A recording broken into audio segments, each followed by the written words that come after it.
One of the most common injuries as a triathlete, one of the most actually frustrating as well, can be ITB syndrome, your iliotibial band. I've actually had it happen to me twice when I was a teenager. And the reason is not only because it's mega common, but also because it doesn't feel that bad, but it can stop you training with quality for weeks and weeks on end as you get that rubbing friction in around your hip and your knee. But yeah, it's actually one of the most simplest types of injury to understand how to fix it. And the one thing that lies at its foundation is getting strong in an area that you are all, in general, typically weak. So let me explain. When you typically run, every time your foot hits the floor, your knee needs stability. Now, if you haven't got stability, what usually happens when you run, your knee moves inwards, it internally rotates at the hip, so it rolls inwards. And also, it's going to move to the middle line of your body. Now, do that once or twice, and that's not a big issue. But if you're repetitively doing that, it puts you in a position where things can start to go wrong. And one of them is to do your ITB.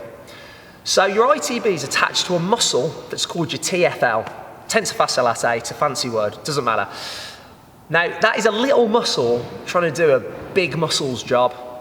And the big muscle that should be doing its job is your gluteal muscles. But they're not strong.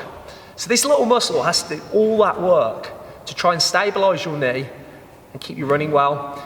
And then it gets tighter and tighter, that muscle, because it's getting overworked, which then causes tightening on your iliotibial band, and there you have ITB injury.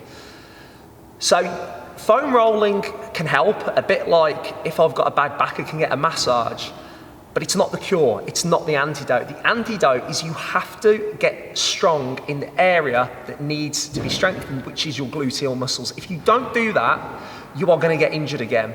But the other benefit, as you'll know from overtraining, strengthening your gluteal muscles is not only just going to bulletproof you against ITB injury, knee problems, a whole host of things, and it's also going to improve the quality of your running as well at the same time. So how can we do that?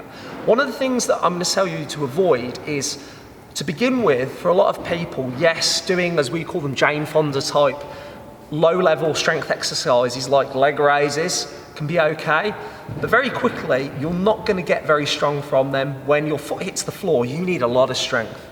So it's start to look at and developing into using exercises that isolate your glutes much more. So things like types of hip lift, for example, and if you're a bit more competent, things like certain types of maybe split squats, Bulgarian squats. But you've got to use strength exercises that suitably tax your gluteal muscles. The other key tip we're going to talk about, though, is with those exercises, it's imperative that you use the right technique. Otherwise, you're just going to keep strengthening that little muscle and not use the big one. As we spoke about before, if your knee rolls inwards and your hip drops, you are not strengthening and utilising your gluteal muscles.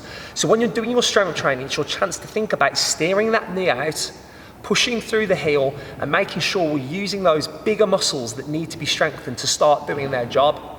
And then over time, the strength training in that area will start to strengthen those key muscles. That little muscle will now have a lot more support, no ITB injury, and improved performance for your triathlon.